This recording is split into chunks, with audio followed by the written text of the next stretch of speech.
C'est le cas dans la présente affaire, en ce qui concerne mon commandant, Monsieur le Président. Monsieur le Président, Messieurs les assesseurs, je voudrais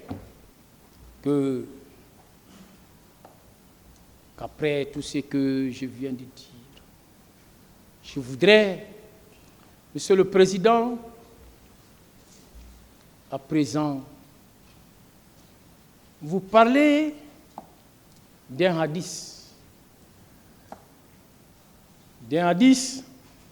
du prophète Mohammed, paix et salut sur lui, dont mon maître de stage, Feu Famoro Sidram, faisait souvent état à l'occasion des grands procès, comme celui-ci, Monsieur le Président.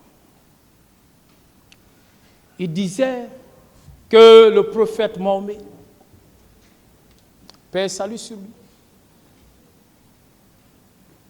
disait qu'il existe 3 catégories de magistrats.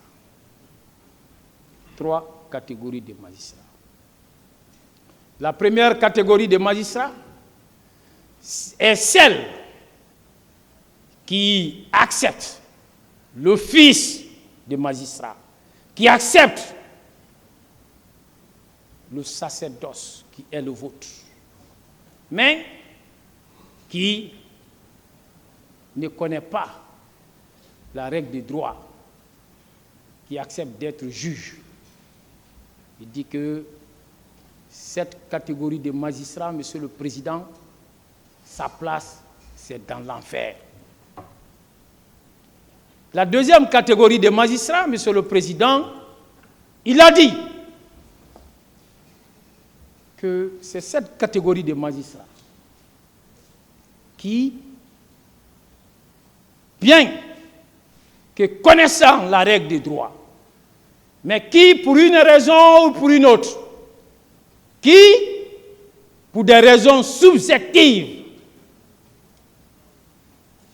accepte de ne pas dire le droit, accepte contre sa conscience à rendre une décision qu'il sait contraire au droit. Cette deuxième catégorie de magistrats, le prophète Mohammed, paix et salut sur lui, nous enseigne, périra dans l'enfer. La troisième catégorie de magistrats, Monsieur le Président, est celle qui, connaissant la règle des droits,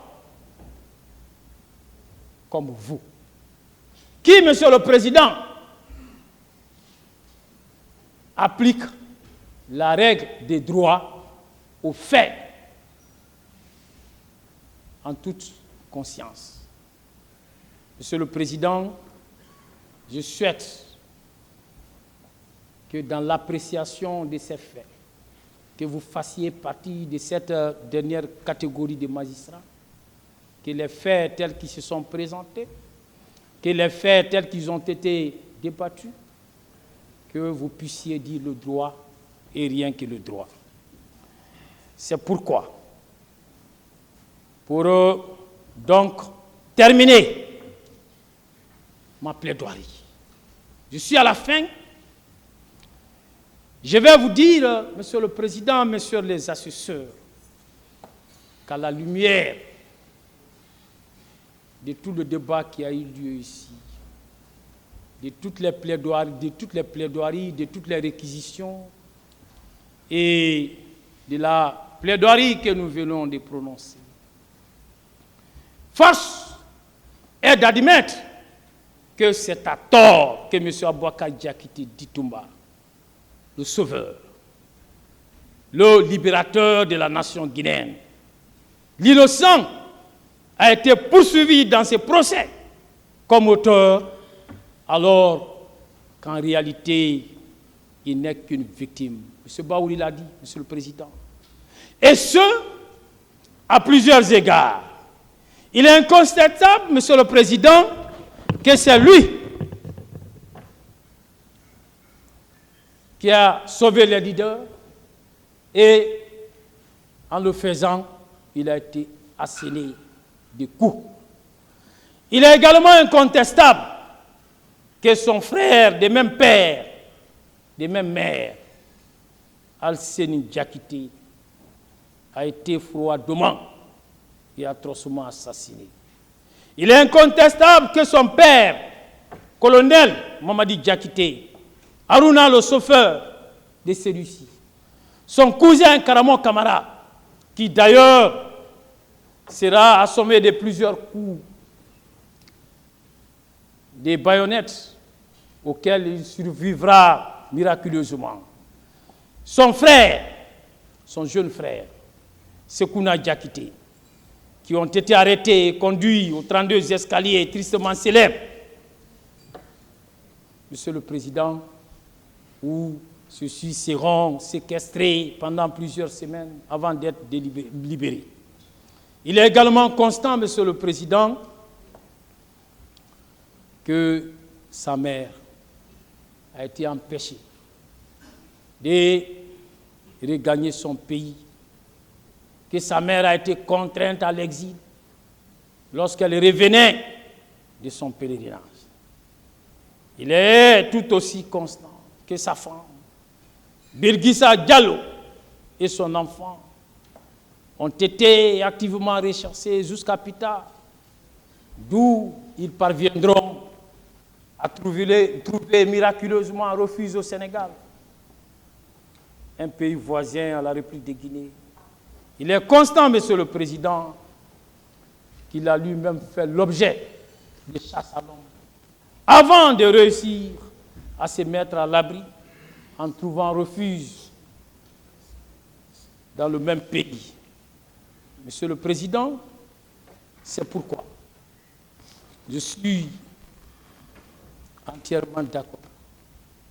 Je suis entièrement d'accord avec Madame Fatoumata Bari.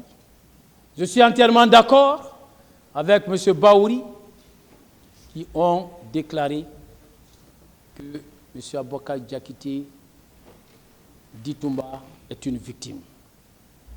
Ainsi, Monsieur le Président,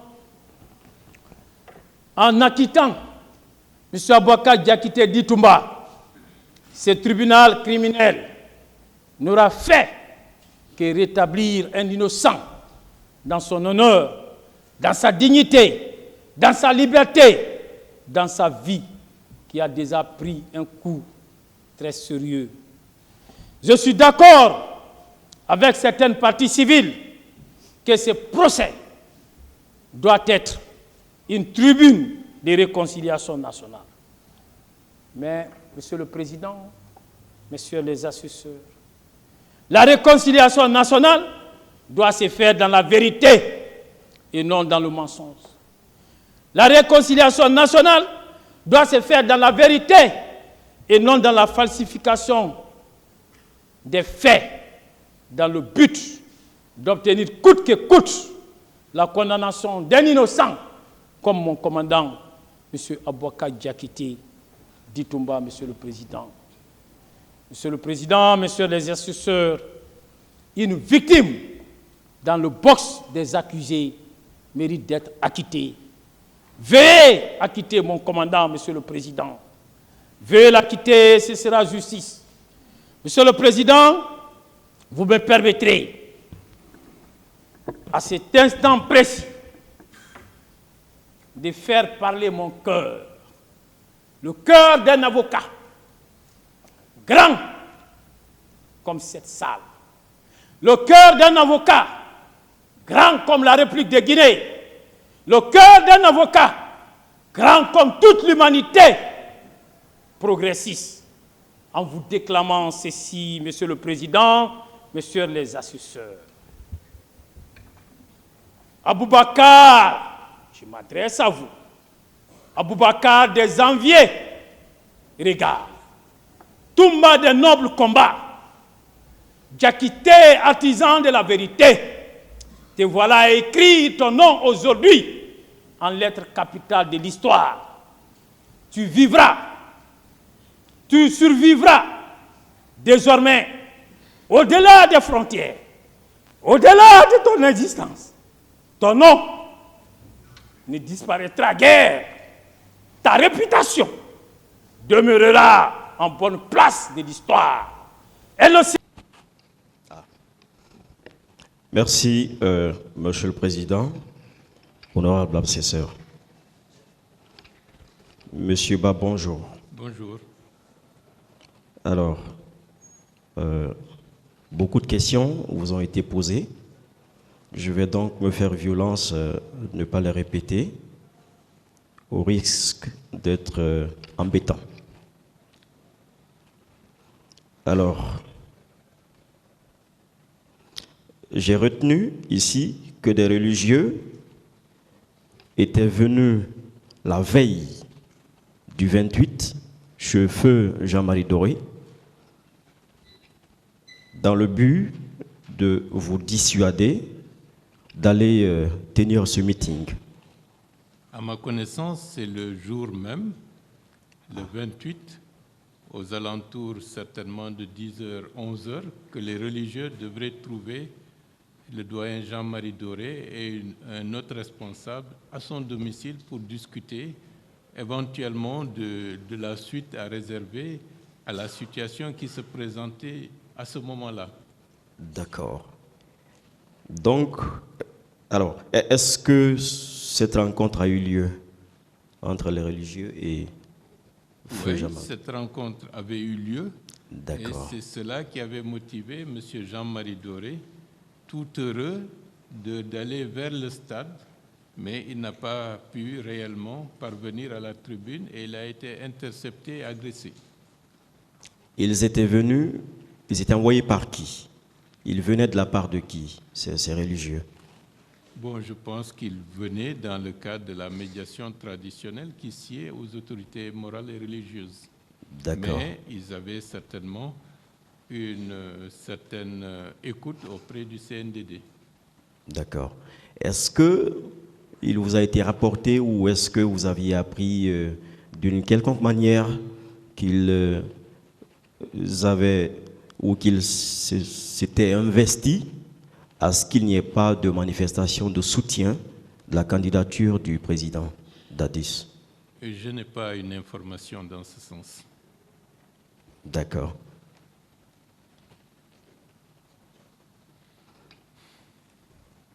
Les représentants des coordinations régionales, dont on dit qu'ils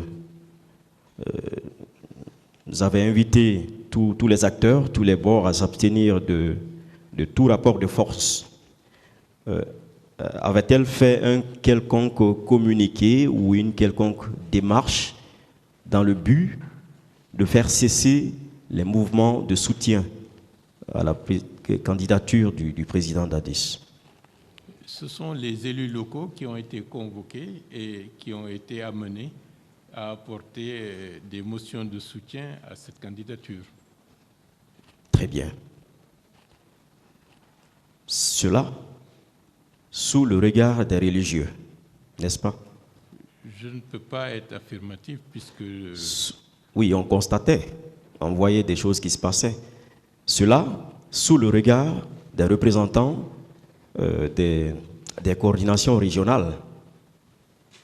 Bon, oui, puisque en tant que citoyens, ils étaient aussi au courant de ce qui se passait, sans pour autant être un acteur direct de ce qui était en train d'être engagé. Bien, mais eux, ils n'ont entrepris aucune démarche pour faire cesser ces mouvements de soutien. En tout cas, à votre connaissance. À ma connaissance, non. Mais moi non plus. Mais je pense que leurs compétences et leur niveau d'influence certainement ne permettaient pas qu'ils soient en capacité de le faire sans pour autant avoir l'aval des autorités et du pays. Bien. Alors, pourquoi est-ce que c'est vous, force vive, qu'on cherchait à dissuader de manifester à votre tour? Puisque même la veille, je vous donne l'information, peut-être que vous aviez même suivi Touma, qui a soutenu à l'audience ici, ou en tout cas qui a informé à l'audience ici, que la veille du 28, soit le 27, il a présidé, lui et Marcel, un mouvement de soutien au camp Alpha Yaya, donc à la présidence. Bon, ça confirme la thèse que tout un processus était engagé pour faire valider cette candidature. Alors pourquoi est-ce que c'est vous que les leaders religieux, les représentants des coordinations régionales et tous les autres acteurs qui n'étaient pas des forces vives, pourquoi tout ce beau monde s'investissait à ce que vous, forces vives, vous ne manifestiez pas à votre tour? À ma connaissance, toutes ces forces ne se sont pas impliquées dans ce cadre. Elles ont été à leur corps défendant, soit spectatrices ou même parfois victimes. Bien. Donc, d'une manière ou d'une autre, on ne voulait pas que vous manifestiez, que les forces vives manifestent, ou en tout cas tiennent leur meeting. En fait, tout ce qui pouvait contrecarrer la dynamique officiellement admise devrait être soit étouffé, soit détourné, soit d'une manière ou d'une autre culpabilisé. Bien. Alors, avec toute cette démarche des leaders religieux et de certains représentants des coordinations régionales, est-ce que vous avez été surpris d'apprendre qu'une réunion a été tenue par le CNDD la veille? Non, ce n'est pas surprenant. Ce n'est pas surprenant. Bien. Alors, du contenu des échanges entre le président d'Addis et M. Sidia Touré, est-ce que vous avez pu retenir des choses relayées par M. Sidia? Parce que j'imagine qu'il a dû vous faire un compte-rendu. Il nous a fait part de cette conversation sans pour autant que ce soit... Bon, bien entendu, c'est un compte-rendu, mais c'était relaté. Et puis, bon, puisque déjà on était dans le cadre de la manifestation proprement dite, c'était sans objet. D'accord. Alors, le 28 septembre, vous étiez chez Feu Jean-Marie comme convenu. Oui. C'est de là que vous aviez quitté pour le stade. Oui. Alors, chemin faisant, vous avez croisé des forces de défense, ou en tout cas des hommes en uniforme. Nous avons été interceptés Bien. par le colonel Tchebourou et ses hommes. Et ces hommes, bien. Mais ils étaient au nombre une dizaine? Il m'est impossible de le dire parce que je ne les ai pas dénombrés. D'accord. Je pose la question parce que il nous disait que lui, il était de passage, il partait chez lui, en fait, et qu'il n'était qu'avec son chauffeur et son garde du corps. Les circonstances du moment prouvaient, à mon avis, le contraire. Bien, c'était donc le contraire. Alors, les échanges furent cordiaux, c'est ça? J'imagine. Ou je pense avoir retenu que les échanges étaient au départ cordiaux. Oui, puisqu'il n'y avait pas de violence exercée sur qui que ce soit. Entre le colonel Tchebourou et vous. Et nous tous, puisque nous étions... Est-ce qu'on peut, des souvenirs qu'il vous reste, est-ce qu'on peut savoir les termes des échanges? Je ne prêtais pas tellement attention au contenu parce que ce qui m'importait, c'était de veiller à ce que, par ailleurs, que le dispositif puisse avancer, et nous avions fait durer ces entretiens pour permettre aux vagues qui descendaient de la colline de Hamdallahi d'arriver au niveau de l'esplanade. Donc, nous n'avions pas intérêt à bousculer ou à essayer de faire quoi que ce soit comme si on était pressé d'arriver au niveau de l'esplanade. D'accord. Est-ce qu'il a été question que vous vous partiez sensibiliser les manifestants, ou en tout cas leur demander d'accepter le report, et que lui, à son tour, parte libérer des manifestants qui avaient été préalablement détenus. Bon, je pense que c'était la logique qu'il défendait, mais ceux qui discutaient réellement avec lui, notamment M. Diallo Sellou et M. Sidia Touré et d'autres, peuvent être plus explicites par rapport au contenu des échanges qu'il y avait eu lieu à ce niveau-là. Bien. De là, de vos échanges, comment est-ce que vous êtes arrivé au stade, à l'esplanade? Comment est-ce que vous avez pu le dépasser? Est-ce qu'il vous a quitté ou qu'est-ce qui s'est passé pour que vous continuiez? C'est l'arrivée des manifestants qui déferlaient, c'est cela qui a fait sauter, disons, qui a libéré la voie. Et de ce point de vue, malheureusement, il y a eu des jets de pierre et ça pouvait atteindre n'importe qui, que ce soit des éléments des forces de l'ordre ou des manifestants. Mais nous nous sommes tous dirigés vers l'esplanade sans ordre et chacun à l'allure de ses capacités physiques. D'accord. Donc c'est l'arrivée de cette vague de manifestants qui a dégagé la voie. Donc ça veut dire que, ou est-ce que ça veut dire que la voie était bloquée, vous ne pouviez pas passer quand le colonel Tchegoro était venu, était arrivé avec ses hommes? Si ma mémoire est bonne, il y avait des troupes ou des forces du CMIS qui étaient aussi à ce niveau-là pour barrer le passage. Bien. Mais je ne suis pas tellement avec des souvenirs qui peuvent être évanescents. Je pense qu'il y avait des éléments du CMS aussi à côté. Bien, d'accord. Est-ce qu'on peut déduire que ce n'était vraiment pas un dialogue en tant que tel? Est-ce que c'était un dialogue à force égale? Non, pas du tout. C'était des injonctions et de l'autre côté, une détermination. Très bien. Alors, donc, la foule, cette vague de foule a fait que la voie a pu être dégagée. Et vous êtes arrivé à l'esplanade du palais, du stade, j'allais dire. Bien. Alors, dans le stade,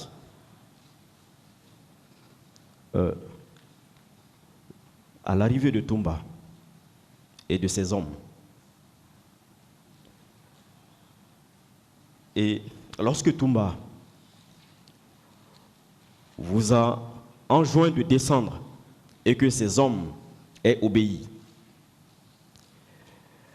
bon, oui, vous voulez dire quelque chose? Est-ce que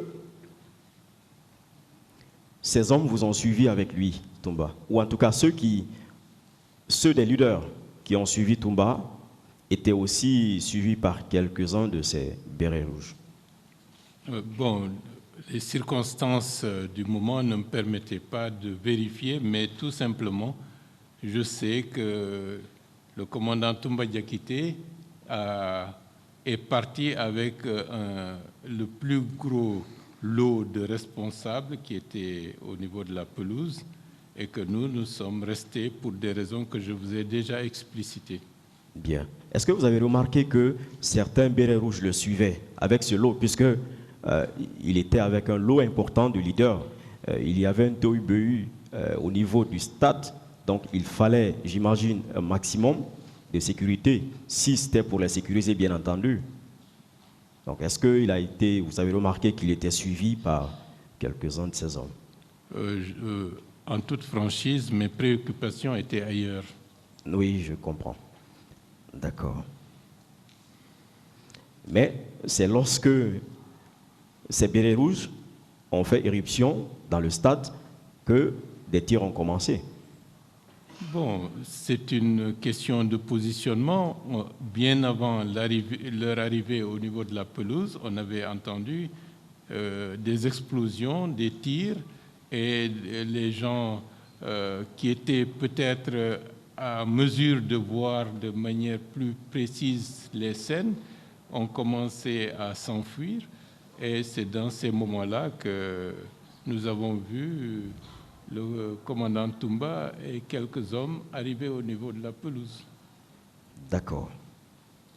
Alors, dans le feu de l'action, vous voyez quelqu'un qui fait éruption avec ses hommes, ça tire partout. Et quelques-uns de ces hommes violentent des gens.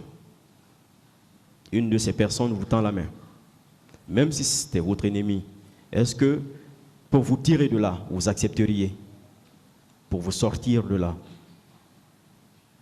Ce qui est clair et net, à l'instant où ces événements se sont déroulés, aucun des responsables ne pouvait connaître la destination de cette sortie, du fait d'être tiré du stade.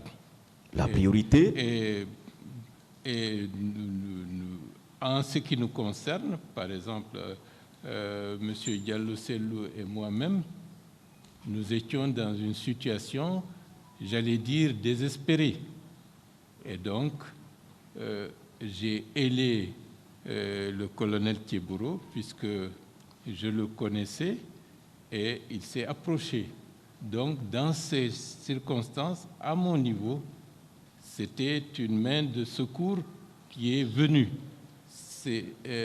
Puisque je n'étais pas en mesure d'interpréter cela lors de l'arrivée et du départ des autres responsables, puisque je ne sais pas dans quelle direction ils étaient amenés. Avec l'instinct de survie, on accepterait toute main de sortir de là, toute aide qui pourrait nous sortir de là, du stade, n'est-ce pas? Parce que, vu les circonstances, et nous étions poursuivis, nous recevions des coups, et l'arrivée du colonel a été le facteur qui a arrêté les agresseurs à nous donner des coups. Et Bien. cette prise en charge, de manière claire et nette, c'était pratiquement une main de secours, sans pour autant juger de ce qui est fait par ailleurs. Évidemment. Évidemment. Parce que sinon, on n'aurait pas pu sortir du Évidemment. Et donc, pour vous, pour cet acte isolement pris, on vous a sauvé la vie. C'est une réalité. Bien. Et n'importe qui le verrait sous cet angle, de cet œil-là, pour cet acte isolement pris. Oui, isolement pris, c'est une réalité. Et comme je l'ai dit, certainement, d'autres ont pu bénéficier de la part d'autres éléments des forces de l'ordre, des mains de secours. Peut-être qu'on n'en parle pas, peut-être parce qu'il y a un privilège en ce qui nous concerne qu'on parle de nous. Bien. Est-ce que vous vous êtes posé la question de savoir, est-ce que vous avez été curieux de savoir, mais pourquoi est-ce que et Toumba et Thiebouro se préoccupent de nous tirer de là, nous leaders politiques, je veux dire par après? Le premier acte, le fait d'amener le plus gros lot des leaders peut être jugé d'une certaine manière. Le second acte, je dois dire, ce sont des circonstances exceptionnelles qui ont permis d'apercevoir le colonel Thiebouro, de le héler et qu'il se rapproche vers nous et qu'il nous ait pris en charge. En dehors de ça, je ne ferai pas de jugement. Bien. Alors, sur le trajet du stade vers la clinique Ambroise Paré, est-ce que le colonel Thiebouro s'est adressé à vous? Est-ce qu'il y avait une communication dans la voiture? Ce n'était pas le lieu avec nos blessures et la situation, sans pour autant savoir où est-ce que nous allions. J'allais poser la question. Est-ce que vous aviez posé la question de savoir où est-ce que vous partiez? Je n'ai pas posé la question. Mais il n'y avait aucune communication dans la voiture. Bon, c'était un silence. Les événements et la situation exceptionnelle dans laquelle ce qu'on a vu n'amenait pas à être bavard en ces circonstances. Le colonel Tchegoro, il ne communiquait pas au téléphone. Par exemple, est-ce qu'il a eu à appeler des gens pour préparer la clinique Ambroise Paré, parce que c'est vers là qu'il se dirigeait? Je ne l'ai pas vu ou je ne me souviens pas qu'il ait téléphoné à qui que ce soit. La seule chose, lorsqu'on est arrivé au niveau de Donka, puisqu'on était dans sa jupe, c'est lui qui conduisait, nous avons rencontré un long convoi de véhicules de toute la hiérarchie policière du pays qui allaient vers le stade. Et ils se sont arrêtés, ils ont échangé, ils ont vu la situation qui prévalait dans la Jeep. Bon, ça a duré 2 minutes, 3 minutes, je ne sais plus. C'est par la suite que nous avons continué et le cortège s'est dirigé vers le stade. D'accord. Puisque vous étiez aux environs de Donka, ou en tout cas vous aviez dépassé Donka pour la ville, au niveau de la clinique Ambroise Paré, est-ce que vous ne vous êtes pas posé la question de savoir pourquoi est-ce qu'on ne nous admettrait pas à Donka ici? Comme je vous l'ai dit, on ne savait pas et je ne me posais pas la question, je me fiais. On était entre les mains de Dieu et le reste, ce n'était pas le moment de se poser la question. D'accord. À la clinique Ambroise Paré, lorsque vous êtes arrivé, qui est-ce que vous avez trouvé? Est-ce que vous avez trouvé le commandant Toumba ou d'autres hommes armés? Je n'ai vu personne, puisque c'est comme ça qu'il faut le dire, à l'intérieur de la clinique. Et je n'ai pas fait attention s'il y avait d'autres véhicules stationnés aux abords de la clinique Ambroise. Mais nous étions, à ce moment-là, les seuls responsables des forces vives qui étaient au niveau de la clinique. Puisqu'on a eu le temps de descendre et que les médecins ont commencé à s'affairer sur El Selou, mais pratiquement dans les quelques secondes, l'arrivée de 2 agents, comme je l'ai dit, a stoppé le tout avec cette injonction de nous faire sortir de la clinique au risque de jeter une grenade si les médecins ne s'exécutaient pas. D'accord. Donc, ils sont arrivés 4 à 5 minutes ou quelques secondes, vous disiez? Bon, c'est difficile de... D'accord. Mais c'était presque... On a eu le temps de descendre du véhicule, que les médecins ont amené le brancard, ils ont cherché une salle. Donc, cela veut dire que ce n'est pas effectivement au même moment, mais c'est au moment où ils essayaient de trouver une salle pour amener celui qui était le plus en mauvais état que nous. C'est à ce moment-là que les 2 agences se sont présentés. Est-ce que vous vous étiez senti suivi jusqu'à la clinique Ambroise Paré? Non, il n'y avait rien. C'était un silence de mort. Tout était vide. D'accord. À votre sortie de la clinique, à la déventure, est-ce que vous avez constaté des militaires, un impressionnant dispositif, ou en tout cas des militaires, en dehors des 2 personnes qui étaient rentrées? Je n'ai pas fait attention par rapport à ça. L'objet, on est remonté dans le véhicule et le colonel Tchegoro a repris la direction vers la ville. Le reste, je ne me souviens pas, je ne prêtais pas attention à ce qui se passait autour de moi. Mais je sais qu'on n'étions pas suivis et puisqu'il n'y avait pratiquement aucun véhicule qui circulait. D'accord. En fait, je le demande parce que le commandant Toumba lui-même a soutenu ici avoir été à la clinique Ambroise Paré et être témoin de cette menace de la part de ces 2 personnes qui voulaient dégoupiller la grenade. A priori... Donc j'imagine que c'était en la présence vous tous. Non, peut-être est-ce que ce ne sont pas deux scènes totalement différentes qui sont relatées Possible. par l'un et par l'autre. Possible. D'accord. Alors, est-ce que le colonel Tchegoro, qui était avec vous, a demandé ce que ces gens voulaient? Ces deux personnes qui sont venues menacer. Je ne pense... Bon, je ne m'en souviens pas. D'accord.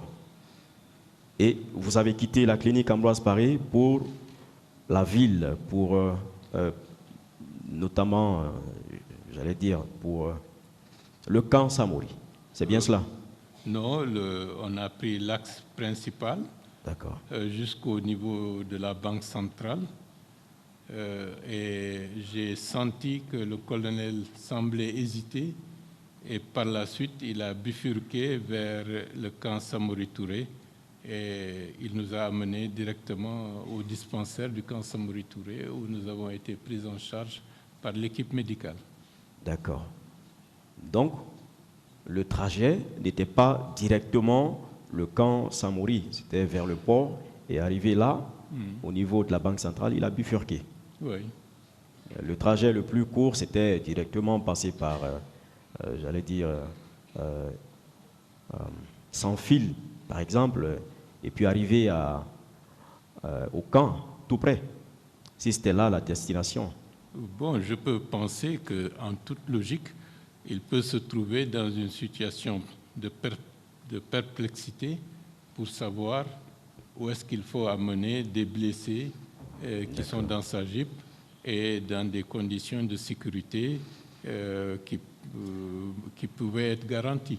D'accord. Je reviens sur une question. Est-ce qu'il communiquait de la clinique Ambroise Paré à la ville? Est-ce qu'il a eu le temps de communiquer? Puisque j'imagine qu'il devait avoir l'air préoccupé. Mettez les téléphones sur le mode silencieux, s'il vous plaît. Je ne me souviens pas, je ne l'ai pas vu communiquer. D'accord. Est-ce que vous vous êtes senti suivi à partir de Ambroise Paré? Parce que des gens sont venus pour dire, pour menacer. Pour menacer. Donc j'imagine que ces gens voulaient quelque chose, en réalité. Est-ce que vous ne vous êtes pas senti suivi de Ambroise Paré à la ville? Je n'ai pas prêté attention, mais je n'ai pas eu l'impression que nous étions suivis. Parce que sinon, on aurait pu être aussi éjecté du dispensaire du camp Samori Touré. D'accord. Alors, au camp Samori Touré, du camp Samori Touré, où vous avez pu bénéficier de quelques soins, à la clinique Pasteur, qui vous a transporté? Bon, nous avons duré au camp Samori Touré. C'est en fin d'après-midi que l'officier médecin Dr Bangoura, dans son propre véhicule, et je crois qu'il y avait un autre véhicule, si mes souvenirs sont exacts, c'est par ce biais-là que nous avons été amenés à la clinique Pasteur. Est-ce qu'il vous a donné une explication, un motif pour lequel vous devriez être transporté du camp Samori à la clinique Pasteur?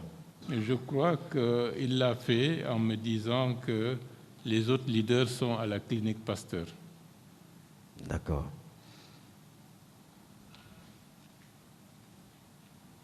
D'accord. Alors, à la clinique Pasteur, vous avez trouvé les autres leaders, c'est bien cela? Oui. Et quelle impression vous aviez eue lorsque vous êtes venus les trouver tous?